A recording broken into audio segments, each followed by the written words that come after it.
Salut copain, ça joue bien? Ouais, je te disais pas, tu sais, c'est comme on disait là, les 10 commandements, respecte ton père et ta mère. Bah en gros, leur fais pas la guerre, quoi, on va dire. Hein? Après, si t'as pas d'affinité, que tu parles pas avec, ou bien, hein? Ne pas se venger, ne pas se pardonner, c'est juste ne pas se venger, quoi. Voilà, pas être en guerre avec. Après, si t'as pas d'affinité, qu'il y a des... Rien t'oblige à leur causer, quoi, tu vois. C'est le respect aussi, parce que tu fais comme tu veux, ton ADN, il est composé de ton père et ta mère, tes cellules sont composées de ton père et ta mère, hein, puis de ton grand-père, puis de ton arrière-grand-père, puis ainsi de suite, quoi. Donc si tu as un conflit avec, un conflit en guerre, quoi, donc indirectement tu as un conflit avec toi-même. Après je parle pas si tes parents, voilà, hein, si t'arrives pas à t'entendre avec, t'arrives pas à t'entendre avec. Mais ça évite pas que tu n'es pas obligé d'être en guerre, être en haine contre eux, quoi. Tu vois ce que je veux dire, la différence? Peut-être que je me suis mal exprimé hier dans ma vidéo, quoi. Hein? Parce que si t'es en haine, t'es en colère, t'es en guerre contre eux, indirectement, t'es directement en guerre contre toi. Parce que toi, t'es composé directement biologiquement de tes parents, de tes grands-parents, et ainsi de suite, l'ADN, quoi. Après, je te parlais de la vacuité, quoi. Alors la vacuité, c'est le vide. Là, de faire le vide, que le vide. Mais c'est pas ça, moi, je te parle de la vacuité du bouddhisme. Tu peux regarder sur internet, te renseigner. La vacuité du bouddhisme, c'est plutôt faire abstraction de soi, de l'ego, du moi-je, quoi. C'est ça la vacuité dans le bouddhisme. Parce que vu qu'on est dans un état permanent de changement, le seul truc qui change pas, c'est qu'on change tout le temps, quoi. Hein? C'est qu'on n'est pas dans un état justement permanent, stable. Regarde l'eau, regarde les vagues. Est-ce qu'elles sont dans un état permanent? Non, ça bouge continuellement. Les nuages, tout bouge perpétuellement. Donc, la seule chose qui est constante, c'est le changement, quoi. Que rien n'existe à part le moment présent. Et le moment présent, c'est la seconde, c'est la milliseconde. C'est pas juste aujourd'hui. Tu comprends? Le moment présent, il est que maintenant, là. Mais il y a 3 minutes que je sais pas combien j'ai commencé la vidéo, c'est déjà passé ce moment passé, quoi. Il est plus présent. Alors pour toi, il va être présent dans un futur parce que tu n'auras pas vu la vidéo, quoi. Mais je veux dire, au moment où moi je le fais, quoi. Et puis c'est le changement constant. Parce que quand tu veux pas de changement, que tu veux la stabilité, tu veux hein, la tranquillité et tout, bah ça tu l'auras dans ton cercueil, quoi, hein, finalement. Autrement, la vie, c'est un perpétuel changement. La vacuité, c'est faire une abstraction de soi, puis comprendre que nous sommes tous liés. Le vide n'existe pas. Quand on parle de vacuité, de vide dans le bouddhisme, c'est le vide de son moi-je, quoi, de ses émotions, de tout s'attacher à des trucs qui sont de non-changement, persistants, des mémoires passées, des rancœurs passées, des machins, quoi. Hein? La vacuité dans le bouddhisme, c'est pas rien, c'est un point. Ah bon, là il est gros, quoi. Mais c'est un point. Un point, un grain de sable, c'est un point, quoi. Il est rien, il est tout petit, c'est un point. Il est rien, mais pourtant il est déjà plus que... Enfin, hein, il est tout petit, il est insignifiant, il a pas beaucoup de c'est pas gros, quoi, c'est pas énorme. Mais il est déjà plus que rien, absolument rien, quoi, si tu vois ce que je veux dire.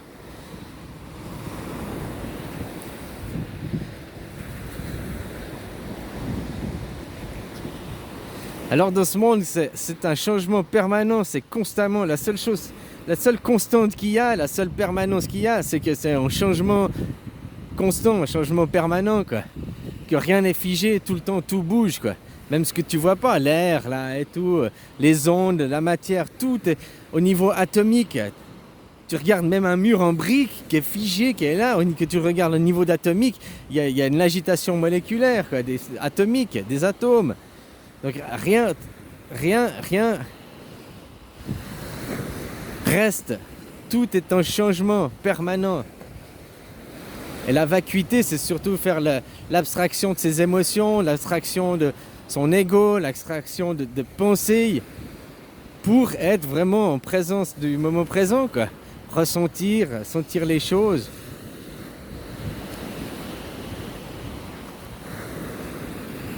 Tu n'es qu'un point, le moi-je, ton soi, il doit devenir, au lieu d'être un gros truc, il doit devenir juste un point, quoi.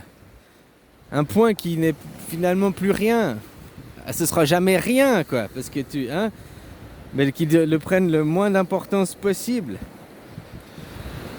Après, je fais un petit résumé comme ça, faudrait aller... c'est même dans le bouddhisme, c'est un des enseignements primaires de comprendre ça, quoi. La vacuité, que tout est fait de changements permanents, donc ça sert à rien d'avoir son ego, ses pensées, s'attacher à des choses, et puis dans le constant. Puis souvent, quand on a des rancœurs du passé, que ce soit avec tes parents ou bien avec d'autres gens, tu vis dans des mémoires passées. Parce que ces gens, ils ont changé, toi, tu as changé, tout le monde a changé, quoi. Tu comprends ce que je veux dire?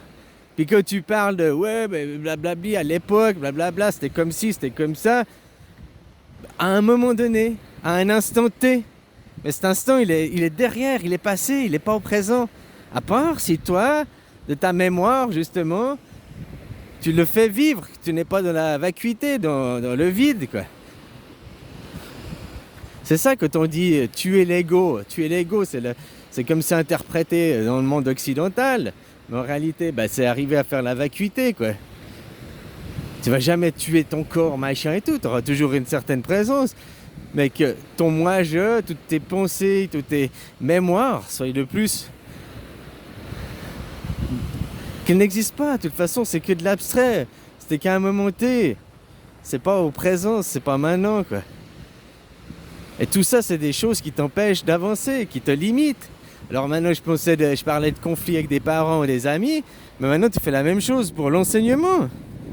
Les choses qu'on t'a appris à l'école, les trucs de l'histoire, que on te fiche, que c'est comme ça, que toi, tu n'as même pas vécu, quoi. Puis qu'après, tu répètes parce qu'on t'a fait apprendre. Les gens, ils répètent, oui, mais les guerres, c'est toujours... Vous avez jamais vécu la guerre. La guerre, c'est quelque chose que tu ne connais pas en réalité. Tu la connais à la télé, tu la connais dans les films, mais tu la connais pas de ton expérience de réellement, quoi. Ouais, c'est pour ça que je disais, d'un côté, on peut voir que c'est bien aussi ce qu'ils font les gouvernements. Ils peuvent aussi, d'un côté, amener la lumière, amener un certain éveil. Ils appellent ça le grand reset et tout. Faut pas voir forcément le bien, mal et tout. Mais les gens, finalement... qui sont ancrés dans du mémoire passé, il n'existe que le futur, donc le moment présent, parce que c'est le futur, le moment présent, c'est le futur, quoi. C'est le futur qui se construit. Le futur, il n'existe pas, mais il est fabriqué de cet instant maintenant, de cet instant maintenant, de cet instant maintenant. Le passé, il est passé, il était passé, il ne reviendra pas. Une fois, je t'avais dit la métaphore de Bouddha, il y en a un, il lui met une claque à Bouddha. Il rentre chez lui, il n'arrive pas à dormir, il a des remords, puis le lendemain il vient s'excuser vers Bouddha, puis Bouddha lui dit « Mais pourquoi tu t'excuses? L'homme que tu as giflé hier n'est plus là, il n'existe plus. »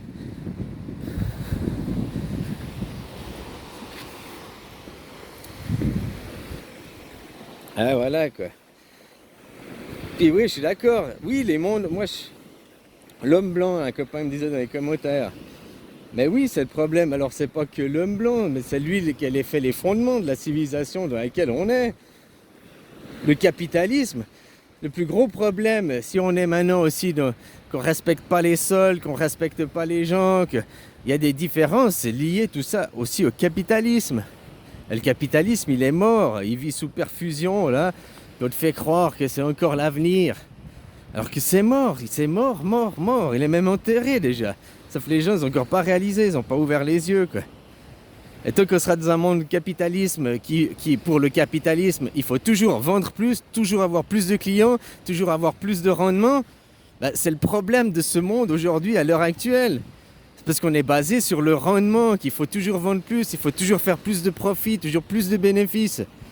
Dans un monde qui est limité, c'est pas possible. Dans un monde qui est limité, il faut apprendre à partager les ressources. Il faut apprendre à que chacun puisse bénéficier. Puis le capitalisme, il n'a pas commencé il y a 50 ans. Ça a commencé depuis que des gens, ils ont voulu commencer à s'approprier des choses et puis toujours en vouloir plus, quoi. Hein, derrière le capitalisme, si tu vas réfléchir, c'est de la possession, vouloir posséder, s'accaparer les choses et puis les vendre, en tirer un profit. Des choses qui sont du bien commun, qui sont à tout le monde. Alors voilà, quoi. Bien sûr que les pays émergents, ça touche pas que les pays d'Occident, ça touche pas que l'homme blanc, ça touche tous les pays émergents, même ici. Mais ici, au lieu de toucher 100% des gens comme chez vous, ou 95% des gens comme chez vous, ça touche que 50% des gens. Peut-être maintenant, ça touche 60% des gens. Parce qu'il y a toujours des pauvres, il y a toujours qui ne sont pas intéressés à ça, il y en a toujours qui ont des valeurs, même des jeunes de 20 ans, qui ont encore des valeurs de pas de consumérisme, qui ont encore des valeurs naturelles. Parce qu'il y a aussi l'éducation, la philosophie, un tout qui va...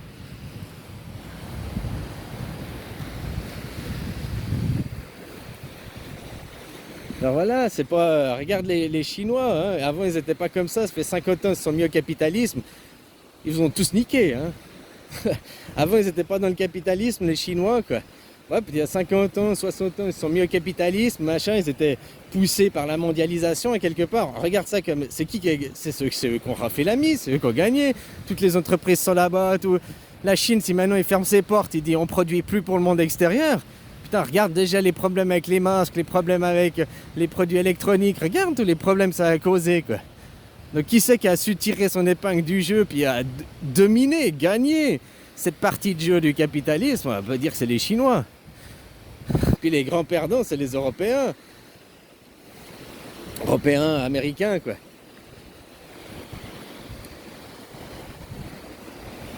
Alors voilà, si aussi on peut voir aussi d'un bon côté que ça va ouvrir les yeux des gens, leur faire prendre une prise de conscience que le capitalisme, la consommation outrance, ouais, ici aussi les prix ont augmenté, je ne suis pas à l'abri. Ici aussi il y a des rayons qui sont plus approvisionnés. Alors c'est pas l'huile, ça n'a rien à voir. C'est plutôt des produits d'importation qui viennent de l'étranger, quoi. Des produits européens. Il y a des trucs sur quoi il y a la pénurie, quoi. Autrement, tu as aussi une augmentation des prix. Dans la mondialisation, on est tous liés au même système. C'est une globalisation, quoi. Et derrière, on arrive toujours le profit des gens, quoi. Ceux qui ont un intérêt économique, qui veulent toujours plus d'argent. Ils sont pas beaucoup, les assoiffés de pouvoir, les assoiffés d'argent, quoi. Tu comprends? Il y a aussi des patrons qui créent des sociétés qui sont bons, mais par contre, ils sont quand même dans le système du capitalisme, où tu dois faire toujours plus de rendement, toujours plus, quoi. Bref, voilà, quoi. À la base, je te faisais cette vidéo pour te dire que la vacuité, quoi, être au moment présent. Après que si tu as des trucs que tes parents t'ont fait, je sais pas, parce que... Bon, voilà, tu peux ne pas les fréquenter, ça veut pas dire que tu les respectes pas pour autant. Ça veut pas dire que... respecter, pas au sens... je suis poli avec toi, blablabla. Respecter au sens tu n'es pas en conflit et en guerre avec eux, quoi. Donc en guerre avec toi-même. Tu as su pardonner. Pardonner, c'est juste ne pas se venger. C'est-à-dire finalement, toi tu as subi, tu es la victime. Ok, donc le plus malheureux, c'est finalement la personne qui a fait, parce qu'elle est malade, cette personne. On peut voir ça comme ça, c'est aussi un point de vue, quoi. Elle est malade, ou elle comprend pas, ou elle n'a pas d'ouverture d'esprit, d'ouverture des yeux. Finalement, c'est cette personne qui est le plus mal comparé à toi, qui a su pardonner, puis aller de l'avant, quoi. Et puis la vacuité, c'est après arriver à être vraiment au moment présent, quoi. Abandonner le soi. L'ego, toutes ces pensées, comment t'appelles ça, inculquées là, machin, ces conditionnements qu'on t'a donnés, que t'as reçus, quoi. Pourquoi? Pour éviter d'être dans le moment présent. Tous ces conditionnements te sortent du moment présent, quoi. Puis ils te font rester dans des discours au lieu d'apprécier le moment présent, au lieu d'être réellement dans le moment présent. De faire connaissance, donc d'être avec des gens et partager ce moment. Tu vois, maintenant le téléphone, internet, Inter-être. La vacuité va te faire aussi comprendre qu'on est de l'inter-être. Inter-être, on est tous connectés, on est tous liés les uns aux autres d'une manière ou d'une autre. Je te disais, toi tu es là-bas à Paris, à 10 000 km, on est liés. Même si on ne se touche pas directement et tout, l'air, les atomes, la chaîne d'atomes, machin, elle va jusqu'à Paris, elle fait le tour de la Terre, elle ne s'arrête pas. Donc indirectement, tu es lié avec tout le monde, on est des inter-êtres. Internet peut te révéler l'inter-être à quelque part. Que comme le réseau d'internet, l'être humain est lié par de la télépathie, par des ondes, par des vibrations. Nous sommes tous liés, on est de l'inter-être. Et il n'y a pas du moi-je, ça n'existe pas. On fait tous partie d'un tout.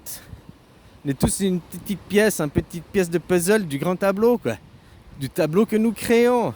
Et si cette société, elle est désorganisée, elle est en malfonction, elle est en perversion et tout, c'est parce qu'aussi, les gens ne prennent pas conscience du pouvoir, de leur représentativité, de qui ils sont, de quelle est leur place ici, quoi. Du moment que si tu crois aussi, je viens, je fais une vie, là, je fais une mort, c'est aussi de l'ego tout ça. La vacuité, c'est un truc, c'est pas l'éternité, puis c'est pas l'individualité, c'est un truc entre deux, quoi. Enfin, non, le nihilisme. Le nihilisme d'un côté et l'éternisme de l'autre côté, quoi. Ben, la vacuité, c'est le juste milieu entre deux, quoi.